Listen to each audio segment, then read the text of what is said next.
say one of the last, but one of the better 3 and D guys like that. Gives you some put it on the ground ability, like off the dribble. But that's the thing, like, and I'm not mad at Portland for not wanting to give him what do you get, 14 with Dallas? Something like that. I'm not mad at them because you're coming off an Achilles injury. Like, and that's it's been quoted, and I don't necessarily want to say proof because everybody's a little different, but that's a 2-year injury. Right. That's a year. It's 8 to 12 months of rehab and then a year of action before you get back to your quote-unquote self. And so that's an unfortunate situation, man. I just feel, being both of us being Pistons fan, man, when you just look at the process of rebuilding and trying to put together an entertaining team and a competitive team, man, and I just feel like for you to have the pieces in place that they had, it's just unfortunate, but that's part of the game. But we moved down south in that Western Division, moving over to Sacramento. Rondo takes over the point guard duties. We have Boogie Cousins in the mix. Rudy Gay had a pretty stellar career last year from what I saw. Veteran presence in Darren Collison, and Caron Butler. Seth Curry finally gets a chance on the big stage. Quincy AC, Costa Koufis, Kali Stein is going to start the season at the power forward. Yeah, that's a good look. Yeah, I'm interested to see where Ben McLemore, where his game goes. What we saw in Dallas was an embarrassment for him. For Rondo. For Rondo. And I was one of the last people to get on the Rondo bus because I just, I've never been a fan of his jump shot. Yeah. But when I looked at his effort game and his hustle game and being a timely shooter, maybe not a consistent shooter, but a timely shooter, and just running the team. But then once the discussion or the story started coming out, clashing with Rivers, being kind of prima donna, I just didn't know that about the guy. But is he a difference maker on this Sacramento Kings team? So here's my thought with this whole thing. All right, and one of the ESPN guys said it, so I won't take full credit, but I completely agree. And I'm trying to remember who it was. I think it was one of the Grantland guys, possibly Mark Lowe, but Zach Lowe. Okay. Yeah. I feel like this is kind of an appeasement move for Boogie. Like, you're really good friends with Rajon. You think he can come out here and make a difference? All right, we'll sign him to this 1 year, $9 million deal, and he got to prove it. And I don't think he can do anything to actually prove it. Like, Rondo? Yeah, I think even if he has like a really good year, him and George Karl already don't get along.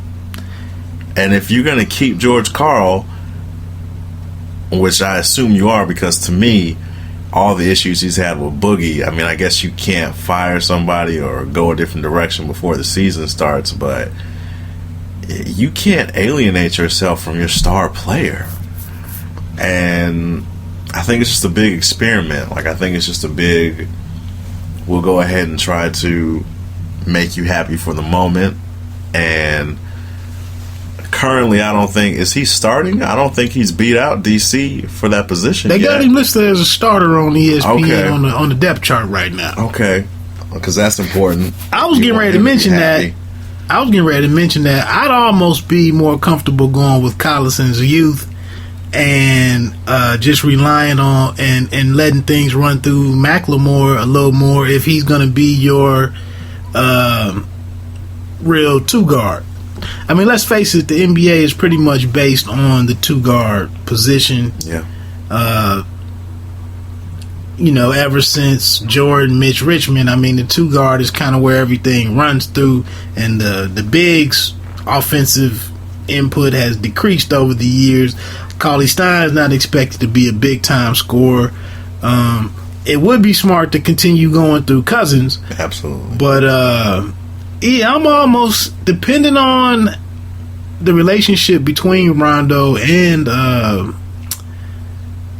Carl, I'd almost side with you in going with Collison. And it'll be interesting to see what Seth Curry can do as he tries to get some minutes in there, because watching him at, what was he at? Not Liberty? Did he start at Liberty University? Oh, in college? I couldn't tell you. Before going to Duke, I think it was Liberty. That's possible.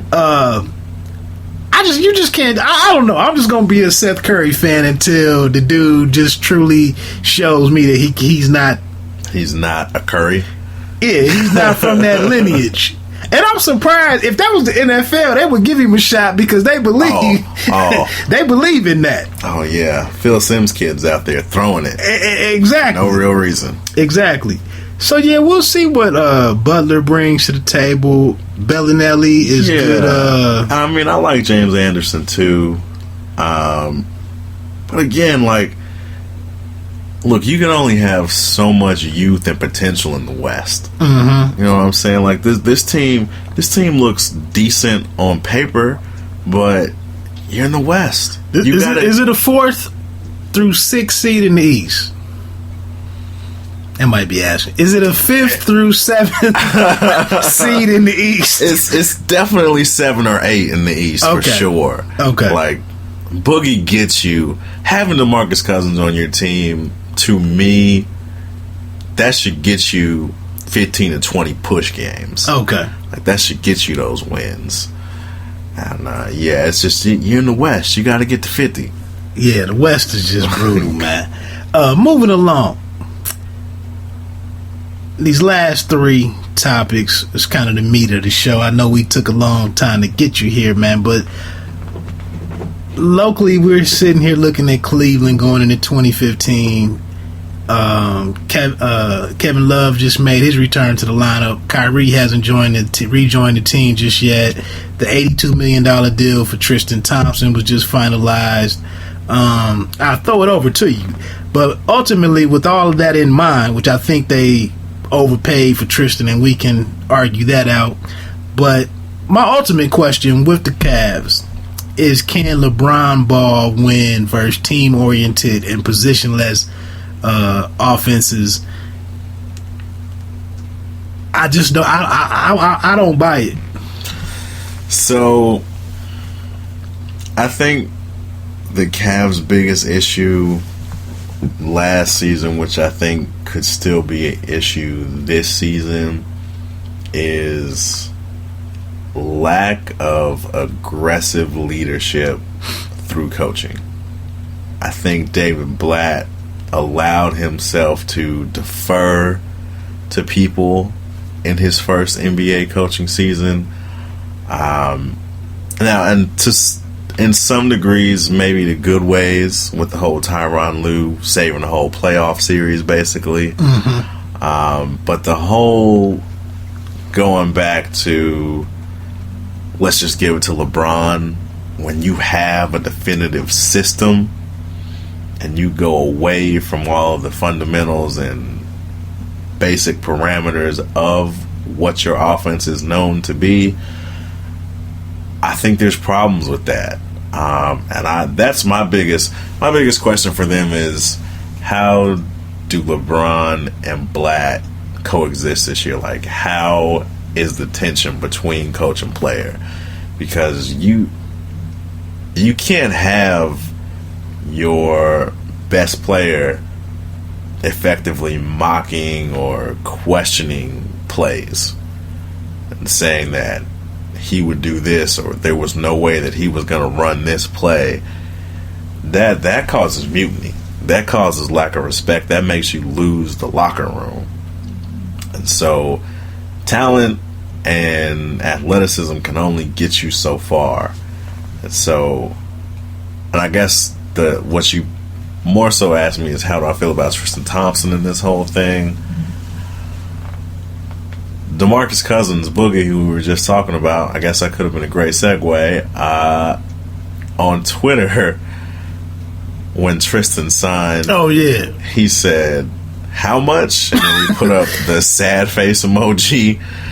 And again, like, I know the market dictates things. But yeah, for a guy that's not even going to be starting, that's what I don't understand. Like, you're not even starting. I can't give you all that money. Like, I'm a huge NBA 2K fan. I play all the time, and look, I got a limit as to what I will pay a bench guy. But let's look at him and comparing him to UD, who had kind of a similar role. Sure. For Miami.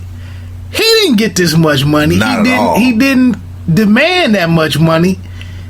And I'm just saying, that's a really good comparison. You know your option, but UD could give you the baseline jump shot. Yeah. I'm looking at Tristan Thompson, who has not shown me that he has a signature offense. Because as I was getting in my car packing up to come over here, you want to tell me that you do well in a moment where a team has opted to go small to try to offset the dominance and be able to rotate different players onto the main problem, which is LeBron James.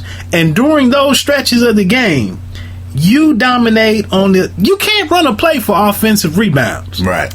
So I'm just sitting here like, you're going to let Tristan Thompson dictate to you $82 million. You know you have LeBron on these plus ones or these creative contracts that him and his team is coming up with, and he's pushing you over into the luxury tax. Right. That brother got a hell of an agent. Oh, it's LeBron's agent. Right. Yeah. But his agent is LeBron. Right. But yeah, man, I think this is a detriment to the team. I think it further messes up, or it may not leak over into Blatt's leadership, but once again, we go back, and I can't even think of the owner's name there in Cleveland. The Quicken Loans guy, Dan Gilbert. Yeah. Gilbert. This relationship, all I'm going to say is that Dan Gilbert has to get a championship out of this marriage with LeBron, because this is an embarrassment that we have Cam Chancellor in NFL asking for more money, and this dude is cashing in on $82 million.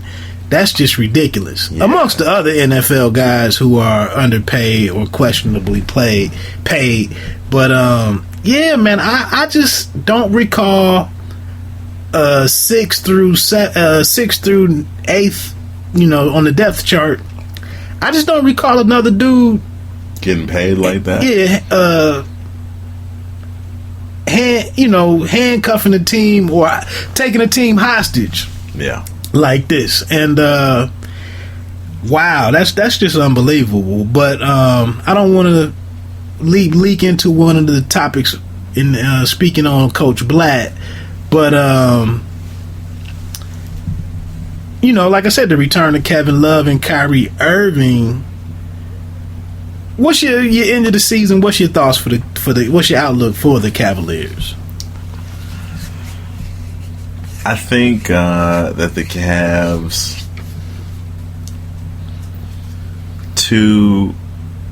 there'll be 1 or 2 in the East. Who could challenge them for 1? Because it's been some mix-ups. Yeah. It's been some roster moves. I know this is going to be a bold statement. I really like the Milwaukee Bucks. I really do. I don't know if they got number 1 potential, but I think that's a top 4 team this year. I really do. That's interesting that you say that, because the aforementioned Zach Lowe, he put out a list of 35 questions today on Grantland, and he actually is 35 predictions maybe.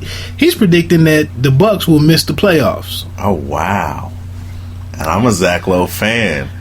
because I feel like he usually says a lot of things that I say, but he's predicting them to miss the playoffs.